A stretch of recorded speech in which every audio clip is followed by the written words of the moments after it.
Ladies, I'm here on the show, and this is the best game that I've recapped here today.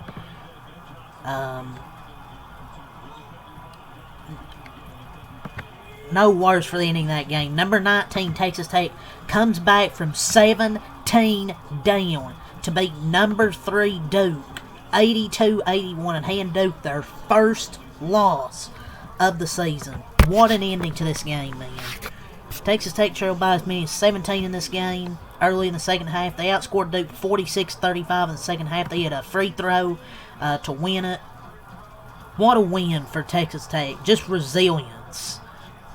JT Toppin in foul trouble all game. Injuries and no depth. Size mismatch. Down by 16-17 in the second half. A huge win that they needed. Christian Anderson had a hell of a game. Their depth or lack of it's just like an issue. And then JT Toppin gets into 4 foul troubles, let alone Duke. But fuck depth. Here came the Red Raiders. I was thinking, but no, here they come.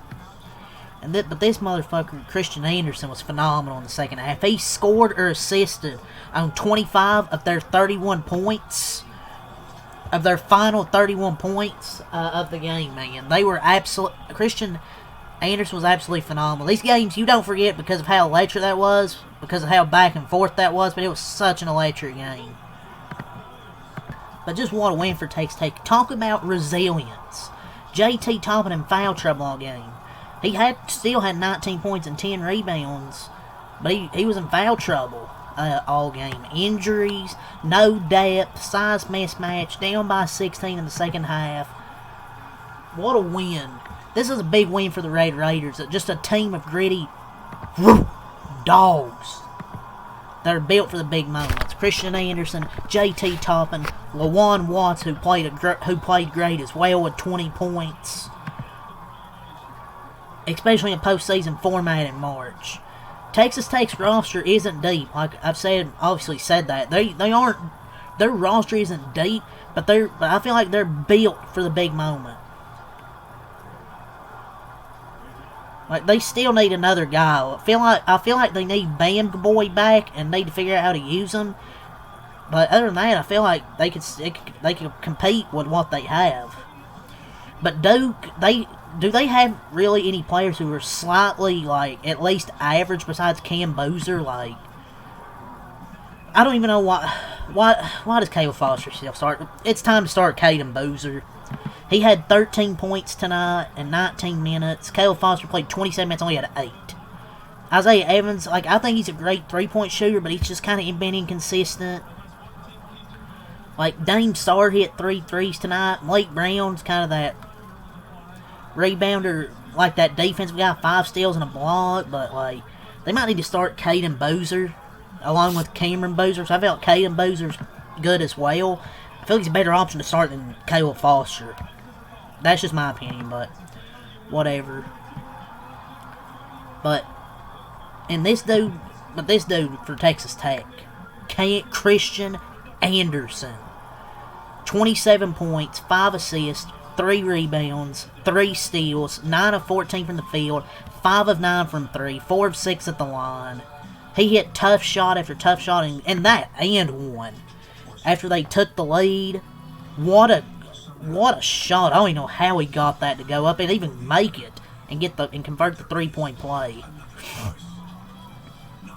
He had 4 points in the first half. He had 23 in the second half. Christian Anderson is a dog. Him and JT Toppin, such a good 1-2. Such a good on this team. They are they're dogs.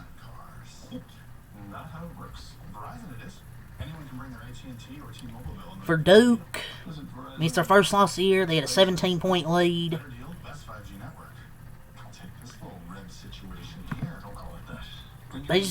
Their defense just didn't play well in the second half.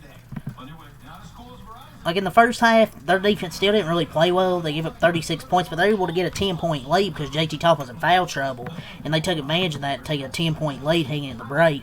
And then they started the half good. But I just feel like Texas Tech was kind of the tougher team. Just felt like they were the tougher team down the stretch. But yeah, now let's talk about Duke. We talked about Texas Tech's side. Now let's really talk about Duke. But yeah, I don't know what happened to Duke, man. That second after going up by 16 or 17, and they beat them with a 7-man rotation. I mean, Sard. I don't think Dame Sard played in the second half, despite hitting 3 threes in the first half. I know he got his 4th foul. He looked great in the first half. I thought he should have played a bit more. But obviously that's not fully to blame, but they should have played him maybe a bit more. And they really had to cut a 7-man rotation down to a 5-man rotation with 11 minutes left, and they still couldn't hold on to maintain the lead. Great job by Grant McCasland and Texas Tech. But you got to put Caden in for Foster, maybe Harrison at the 3, and Evans was a complete no-show. Caden maybe in for Foster. I don't know, man. They need to make some changes to that starting lineup. But I love to see how many paint shots versus outside the paint shots were taking the final 16 minutes when they had the advantage in the front court. Kind of some bad shots I thought they took. And, what did they shoot from the line? 17 to 29, 59% at the free throw line. They did not shoot well at the free throw line at all. 17 to 29 free throwing.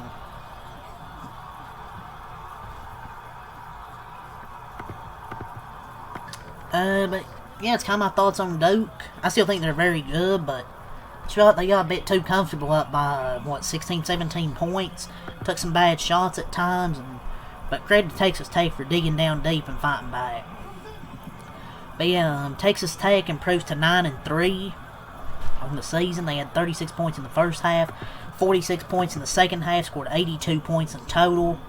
Lewan Watts, 20 points, 6 rebounds, 3 steals, 10 of 17 from the field for Lewan Watts. JT Toppin, 19 points, 10 rebounds, 8 of 13 from the floor for JT Toppin. Tyree Bryan, 3 points, or 3 minutes, 0 points, no zeros across. Actually, did he get hurt? What the hell happened?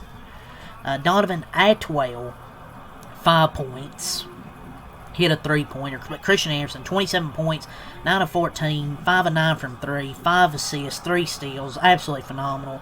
Jalen Petty, 5 points, and Leon Horner, 6 points off the bench.